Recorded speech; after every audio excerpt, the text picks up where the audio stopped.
중국의 일방적인 방공식별구역 선포 이후 동북아 정세가 요동치고 있습니다.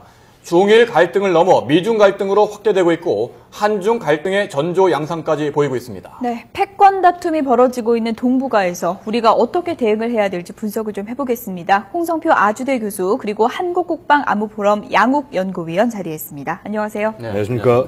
네.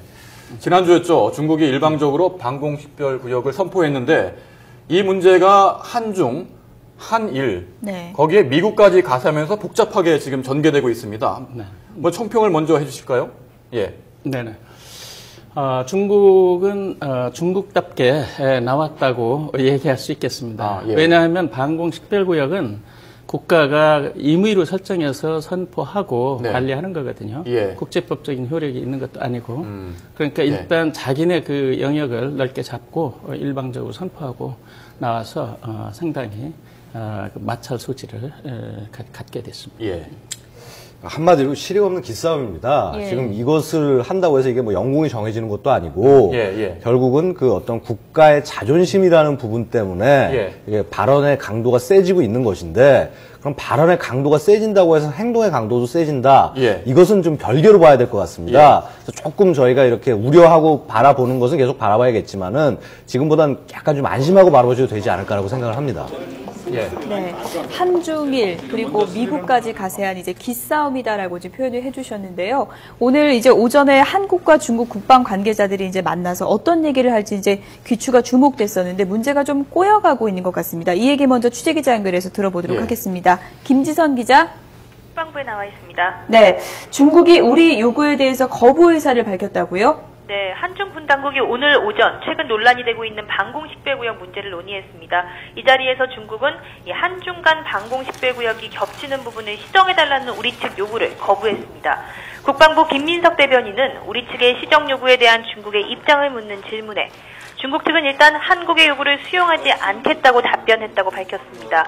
조정이 어려운 이유에 대해서는 중국의 입장인 만큼 우리 정부가 밝히기는 곤란하다고 덧붙였습니다.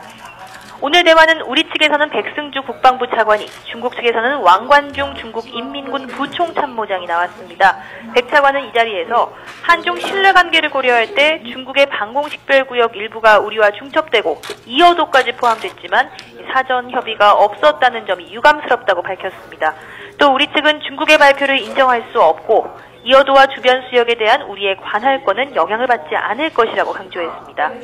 백 차관은 이어 우리 구역과 중첩되는 부분은 시정할 것을 요구하고 우리도 국익 보호를 위해 방공식별구역을 확장하는 방안을 검토하고 있다고 전했습니다. 아울러 중국의 이번 조치로 영내 국가 간 군사적 긴장이 높아지는 데 대해 우려를 나타냈고 이 문제를 해결하기 위해 상호 협의가 필요하다고 강조했습니다. 우리 측의 이어도 관할권 주장과 방공식별구역 확대 의사 표명에 대해 중국 측은 딱히 입장을 밝히지는 않았다고 김 대변인은 설명했습니다. 이 앞서 왕부 총참모장은 회의 직후 기자들과 만나 한국의 요구에 대해 중국의 조정 의사를 묻는 질문에 계획된 것이 없다고 답변을 했는데요. 앞서 중국 정부가 이 문제에 대해 한국과 대화와 소통을 강화하겠다고 밝힌 점으로 미뤄 추가 협의를 통해 이견을 좁힐 가능성은 남아 있습니다. 국방부는 방공식별구역 조정과 관련해 한중 간 양자 협의 채널을 구성하는 것을 비롯해 방공식별구역 문제 해결을 위한 다양한 방안을 검토한다는 방침입니다. 하지만 논란이 고조되는 시점에 중국의 강경한 입장을 확인한 만큼 이어도 상공 방공식별구역을 둘러싼 한중 간 관계가 냉각기에 접어드는 것이 아니냐는 전망도 나옵니다. 지금까지 국방부에서 YTN 김지선입니다. 예, 교수님. 조금 전에 중국답게 행동에 나섰다 이렇게 말씀을 하셨지 않습니까? 네. 한중이 서로 문제를 풀려고 만났는데 오히려 좀 꼬인 것 같습니다. 네. 중국의 대응 어떻게 보십니까? 네. 중국답게 나왔다고 하는 의미는 중국은 그동안에 뭐 대국 굴기 전략 이래서 준비가 되기 전에는 최대한 마찰을 줄이고 그렇게 그런 전략을 추진해 왔습니다. 근데 이번에 그렇게 방공 식별구역을 아주 협의도 없이 일방적으로 그렇게 넓게 설정해서 선포하고 또 우리가 거기에 대한 협의를 제안했을 때 그거는 뭐 받아들일 수 없다라고 얘기한 것은 중국의 그런 전형적인 자세라고 할 수 있겠습니다. 근데 그것이 실현되려면은 이제 힘으로 서포트가 돼야 되는데 그것이 지금 현재로서는 조금 그 미지수라고 할 수 있겠습니다. 조금 이제 저는 다르게 생각을 합니다. 이게 중국이 거부를 했다고 하지만은 이것이 이제 사실 우리 대한민국 사람 정서에도 굉장히 무례한 일 아니겠습니까? 그렇죠. 바꾸자고 얘기를 했는데 얘기도 안 하고 우리 못한다라고 얘기한다는 게. 거부를 할 수 근데 저희가 이것을 한번 봐야 되는 게 이 방공식별구역을 넓힌 것이 이것이 우리한테 하는 얘기냐? 이건 일본에게 한 얘기입니다. 일본에게 한 직접적인 얘기인데 우리가 걸치니까 우리가 이거 좀 조정해달라고 얘기하지만은 중국 입장에서는 그거는 절대로 뒤로 물러날 수 없는 사안인 거고요. 되려 그럼 우리도 늘리겠다라고 얘기하니까 저쪽에서 얘기를 안 했다는 거.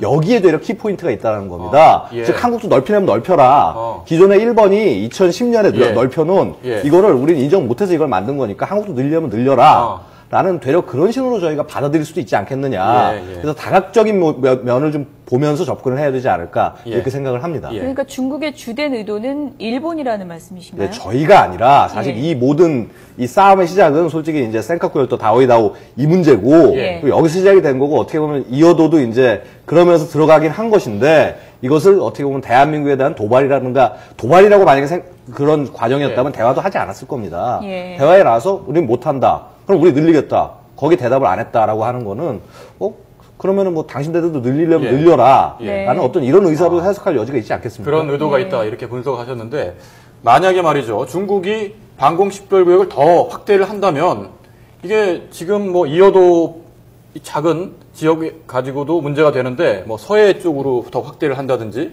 이렇게 된다면은 이건 전혀 차원이 다른 문제가 되지 않겠습니까? 어떻게 보십니까? 그렇죠. 방공식별구역은 그 자국 영공상으로 들어오는 그 비행체를 식별하는 구역이거든요. 그래서 그것이 영공하고는 또 의미가 다르지 않습니까? 그런데 그것을 마음대로 확장하고 뭐 하고 하는 것은 뭐 나라마다 뭐 그럴 수는 있겠죠. 그렇지만 지금처럼 그것이 서로 중복돼서 서로 자기네 관할권이라고 주장한다 그러면 충돌이 불가피할 수 있고 그것은 사실 지역 안보 관점에서 보면 그 도발을 하고 나서는 격이죠. 그 국가 간의 경계선은 서로 합의 하에 그런 것들이 그 설정이 되어야 되는 상황입니다. 주된 목적이 일본을 겨냥한 거라고 분석을 해주셨는데요. 그렇다고 우리가 또 가만히 있을 수는 없는 노릇 아니겠습니까? 어떻게 해야 되는 겁니까? 지금 저희의 그 이익을 최대한 대변을 하면서 우리는 당당하게 얘기를 하면 됩니다. 당당하게 얘기를 하고 예를 들어서 지금 이어도 문제하고 뭐 지금 일본하고 할 때 저희 독도 문제도 얘기하지만은 그것도 마찬가지로 만약에 뭐 이어도를 뭐 우리가 가져가겠다 그러면 뭐 독도를 포함시키겠다. 그럼 우리 대만도 포함시킨다. 이런 식으로 좀 저희도 약간은 저희 그 입장을 정확히 좀 명백히 하면서 그러면서 가고 이것이 감정 싸움으로 가지 않고 당당하게 우리 권리를 주장해 나가는 방식으로 차분하게 해 나간다고 하면은 굳이 뭐 무역 충돌까지 갈 이유도 없을 것이라고 생각합니다. 그러니까 중국이 이렇게 나오는 거는 처음부터 우리나라를 겨냥했다기보다는 일본 그리고 미국을 겨냥한 포석이다 이렇게 보는 분석도 있지 않습니까? 특히 뭐 G2라고 불리는 미국과의 힘겨루기가 이제 동북아에서 본격화된 거다 이런 분석도 나오고 있는데 어떻게 보시는지요? 그런 성향이 다분하지요. 왜 그러냐면 미국은 그 아시아로의 핵이 정책을 선언을 하고 미일 동맹과 한미 동맹을 굉장히 강화하고 있습니다. 그에 대해서 이제 중국은 상당히 그런 경계심을 가지고 있고 기본적으로 그런 상황에서 중국으로서 뭐 하여튼 우리가 볼 적에는 도발에 가까울 정도로 일방적인 선언을 하고 나온 겁니다. 그것은 그 지역 내의 그 갈등 소지를 야기시키는 그러한 그 행태라고 할 수 있겠습니다. 이제 사실 이렇게 중국이 왜 자꾸 대국이 되려고 하느냐, 자꾸 군사력을 강화하고 항공모함을 만들고 스텔스기까지 만들고 이렇게 주변의 영내를 흔들려고 하느냐. 사실 이것은 어떤 중국 내부의 공산당 내부의 집권 전략과 관계가 있지 않나라고 생각을 합니다. 특히 이제 굉장히 가파른 경제 성장을 벌여왔지만은 사실 올림픽을 이유로 해서 지금 그 중국 공산당에게 새로 나가야 할 어떤 지표라든가 목표가 없는 상황이지 않습니까? 게다가 버블의 위험도 언제나 안고 가고 있고요. 결국 어떤 내부의 어떤 불만이나 이런 것들을 자꾸 대국화, 그리고 외부로 바라보게 하는 어떤 그런 전형적인 국가 통치 전략의 하나라고 생각을 하고 특히 일본의 경우에도 마찬가지로 지금 사실 뭐 아베노믹스가 성공할지 실패할지 아무도 모르지만 실패에 가깝다고 평가하시는 분도 굉장히 많습니다. 이런 부분들을 해결하기 위해서 자꾸 어떤 군국화, 우리 영토 이렇게 해서 자꾸 이 관심을 외부로 자꾸 돌리려는 이런 것들이 결국은 이런 충돌을 가져오는 것이 아닌가. 결국 이럴 때일수록 정말 침착하고 차분하게 이 국가들 사이에서 이렇게 어떻게 보면 이렇게 좀 화해를 이룰 수 있게 하는 역할을 하는 것도 우리의 실속은 당연히 지키고 우리의 영토를 지켜가면서 이러는 것도 굉장히 좋은 아이디어가 아닐까라고 생각을 합니다. 중국이 일단 오늘은 우리 요구를 이제 거부를 했는데요. 미국이 폭격기 띄운 부분에 대해서는 지금 별다른 대응을 하지 않고 있습니다. 이번에는 특파원 연결해서 상황을 좀 알아보겠습니다. 서봉국 특파원. 네, 베이징입니다. 네. 미국이 군용기를 띄워서 무력 시위에 나선 부분에 대해서 지금 중국이 거의 대응을 하지 않고 있죠? 네, 중국은 미국 폭격기에 대해서 전투기를 긴급 발진시켜 견제를 하거나 경고도 보내지 않았습니다. B-52의 운항 전 과정을 추적, 감시한 것이 전부였습니다. B-52기 운항에 대해서 중국 당국이 10시간이 지나서야 통제 능력이 있다며 뒤늦게 입장을 내놓은 것도 소극적인 대응이라는 분석입니다. 어제 중국 외교부 정례 브리핑에서는 이에 따라서 중국이 종이호랑이라는 지적이 나오기도 했는데요. 전문가들은 중국의 이런 대응은 장기전을 염두에 둔 숨고르기 차원의 전략적 선택일 가능성이 많다고 보고 있습니다. 우선 동중국해 방공식별구역을 기정사실하는 것이 우선이기 때문에 이번 방공구역 선포로 동북아의 긴장이 과도하게 고조되는 것을 피하고 있다는 논리입니다. 미국 등과 정면 대치를 피하면서 군사적 긴장 수위를 적절히 조정하고 있다는 분석입니다. 또 이와 관련해 중국이 동중국해에서 방공식별구역을 설정한 배경에는 인민해방군의 공중감시 통제 시스템 발전에 따른 자신감이 반영됐다는 분석도 나왔습니다. 지금까지 베이징에서 전해드렸습니다. 네, 서봉 특파원이 지금 전해왔듯이 중국이 국력에 대한 자신감을 바탕으로 해서 길게 보면서 숨고르기에 들어간 형국이다 이렇게 분석을 했거든요. 네. 이번엔 일본 특파원을 연결해서 일본의 속내를 한번 알아보도록 해보겠습니다. 네, 도쿄 연결해서 자세한 상황을 알아보겠습니다. 박철원 특파원. 네, 도쿄입니다. 네, 일본의 집권 여당인 자민당이 독자적으로 방공식별권 철회를 요구하는 결의를 했죠. 네, 그렇습니다. 일본 집권 자민당은 중국이 최근 설정한 방공식별구역에 우려를 표하고 즉각 철회를 요구하는 결의안을 채택했습니다. 자민당은 결의안에서 방공식별구역 설정이 아시아 태평양 지역, 나아가 국제사회 전체의 평화와 안전에 대한 중대한 도전이라고 규정했습니다. 또 동중국해 주변의 현상을 일방적으로 변경해 상황을 악화시키고 예상치 못한 사태를 초래할 수 있는 극도로 위험한 일이라고 지적했습니다. 이어 센카쿠 열도 상공을 포함한 방공식별권은 어떤 효력도 지니지 않는다고 강조하고 힘을 배경으로 한 부당한 팽창주의를 결코 받아들일 수 없다고 밝혔습니다. 자민당은 해당 구역을 비행하는 항공기에 대해 중국의 규칙을 따르라는 주장이 예상하지 못한 사태를 부를 수 있다며 조치 처리를 요구했습니다. 일본 정부에 대해서는 주권과 국민의 생명, 재산을 단호하게 지키도록 의연한 태도로 필요 조치를 강구하라고 촉구했습니다. 다음 달 출범하게 될 국가안전보장회의, 이른바 일본판 NSC가 처음으로 직면하게 될 현안이 중국에 의한 방공식별권 설정 문제가 될 것이라고 일본 언론들은 보고 있습니다. 일본 국가안전보장회의는 다음 달 4일 총리와 관방장관, 외무상, 방위상 등 4인 강력회의를 열고 중국의 방공식별구역 설정을 무력화하기 위한 다방면의 대응책을 강구할 것으로 전망됩니다. 지금까지 도쿄에서 YTN 박철원입니다. 네. 중국과 일본의 이제 분위기를 좀 알아봤고요. 미국의 반응도 좀 알아봐야 되겠습니다. 폭격기를 띄웠다고 하면은 좀 강경하게 대응했다는 분석도 나오고 있는데요. 어떻게 봐야 될까요? 네네. 중국이 그렇게 선포한 것은 상당히 도전적인 선언이거든요. 예. 거기에 그 대응해서 폭격기를 그 방공식별구역으로 운용한 것은 일면 그 시험적인 그런 것도 있고 또 미국의 어떤 능력을 과시하는 그런 양측면이 있다고 보겠습니다. 왜 그러냐면은 미국은 중국이 선언한 그 구역 내에 군사 훈련장을 가지고 있거든요. 근데 그것을 일방적으로 자기들이 관장을 하겠다고 나선 거니까 미국으로서는 조금 웃기는 그러한 상황이지 않습니까? 그래서 폭격기를 운영해 봤는데 실제로 중국이 거기에 대한 대응 능력도 사실은 안 되고 또 실질적으로 조치를 취한 것도 없었습니다. 네. 그렇게 되니까 대외적으로는 중국이 그냥 그렇게 어떤 실제 능력이 서포트 없이 그냥 선언적으로 그렇게 재수처를 한 것이다라고 이렇게 드러난 거라고 볼 수 있겠습니다.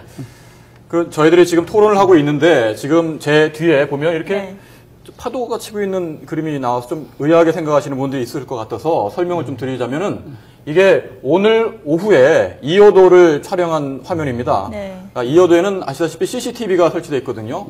해양과학기지 안에 있는 CCTV, 저반 시설 쪽 CCTV를 찍어서 이렇게 보여주는 화면입니다.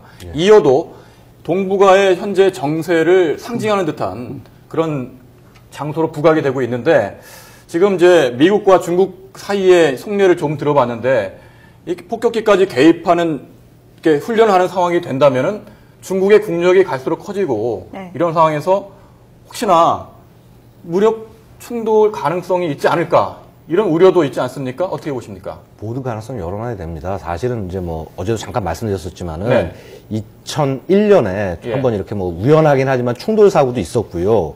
그래서 분명히 사람이 하는 일인 이상 실수나 충돌은 있을 겁니다. 하지만 그것이 의도돼서 일어나기는 굉장히 어렵다. 왜냐하면 지금 만약에 그것을 의미하는 것이 미국과 중국이 어떤 지역 분쟁이 일어난다고 하면은 사실은 지금 미국에서 수많은 회사들이 중국에 지금 공장이 있고 이권이 걸려 있는데 중국 입장도 마찬가지로 경제의 상당 부분을 지금 해외 수출하고 사는 나라가 이걸 갖다 전쟁을 만약에 끌고 간다라고 하는 거는 상상도 하기 어려운 일입니다. 뭐 당장 뭐 약간 농담처럼 얘기할 수 있지만은 아이폰 자체도 지금 다 중국에서 만들고 이러고 있는데 그 정도로 서로가 의존도가 있다라는 겁니다. 근데 하지만은 이런 어떤 영토나 영해나 혹은 어떤 이런 그 헤게모니의 문제는 이거는 이제 어쨌거나 뒤로 물러날 수 없는 싸움이기 때문에 사실은 그런 면에서 미국이 우리는 아직 건재하다. 그래서 뭐 정찰기나 이런 걸 보낸 게 아니라 그래서 폭격기 보낸 겁니다. 폭격기만큼 레이더에 크고 세게 보이는 게 뭐가 있겠습니까? 그러니까 대놓고 그냥 당신들 입장을 받을 수 없다라는 메시지를 그냥 보낸 겁니다. 그래서 그런 부분에서 하고 분명히 이제 중국도 뭔가 준비를 하려고 하겠지만은 그 형태가 과연 그렇게 이렇게 충돌의 형태로 가기는 좀 어렵지 않을까. 대응하기 좀 그렇다. 그렇죠. 그렇게 될 것 같습니다. 사실 저희가 또 한 가지 쳐다봐야 될 것이 사실 이 방공 식별 구역 자체가 그럼 얼마나 존중되고 있느냐. 사실 그렇지가 않습니다. 러시아 같은 경우는 그 Tu-95라는 그 폭격기가 있습니다. 장발 폭격기가 있는데 우리 카디잔 동해 쪽으로 들어오고 혹은 JDZ 일본 쪽으로 해서 들어오고 자꾸 그렇게 막 휘젓고 다니더라도 우리가 요격해서 내쫓기는 하지만은 계속 그런 식으로 침입을 많이 하고 있다는 겁니다. 그래서 이런 부분들을 우리가 너무 민감하게 이거 전쟁의 전초전이 아니냐 이렇게 받아들인다고 하신다면은 되게 좀 국민들이 좀 불안해질 것 같습니다. 네, 이런 기싸움 속에서 지금 뭐 이어도 화면도 나오고 있는데 우리 방공식별구역에 이어도를 지금이라도 포함시켜야 된다. 중국도 일방적으로 선포했는데 왜 우리는 안 되나 이런 얘기가 나올 수밖에 없는 상황입니다. 어떻게 현실성이 좀 있다고 보십니까? 네. 당연히 포함시켜야지 된다고 생각하고요. 아마 공개하고 있지는 않지만 우리나라가 국토부나 국방부, 외교부에서 거기에 대한 대응을 하고 있을 것으로 저는 알고 있습니다. 왜 그러냐면 그 분명히 우리의 국가 자산이거든요. 우리가 거기에 과학기지를 건설하는 동안에 중국과 일본이 거기에 대해서 왈가왈부한 그것이 없거든요. 그것은 무슨 얘기냐면 우리의 재산권을 그냥 존중한 겁니다. 무의식적으로라도. 그렇다면 그렇게 보면은 우리는 그 이어도에 관한 관할권을 갖는 것은 자연스러운 거라고 생각합니다. 한마디만 제가 덧붙이면은 그렇습니다. 지금 이제 이 방공식별구역과 다르게 민항기가 가는 비행 그 정보구역 있지 않습니까? IFR. IFR 같은 경우는 이어도가 지금 포함이 되어 있습니다. 우리 인천에서 관제를 합니다. 사실상 이 영역은 지금 대한민국이 다 관제하고 쓰고 있는 거기 때문에 우리도 만약에 이렇게 어떤 이 3개국이 어떤 방공식별구역에 겹쳐가지고 문제가 된다 하면은 우리도 국제적으로 충분히 얘기할 근거가 있다라는 겁니다. 그래서 좀 더 자신감을 가지고 우리 정부가 추진했으면 하고 바라봅니다. 오늘 두 분 말씀을 들으니까 이 문제 앞으로 철저하게 전략을 세워서 접근해야 될 문제인데 너무 과민하게 반응은 할 필요는 없다. 이렇게 정리를 할 수 있겠군요. 네. 홍성표 아주대 교수 그리고 한국국방안보포럼 양욱 연구위원이었습니다. 두 분 고맙습니다. 감사합니다.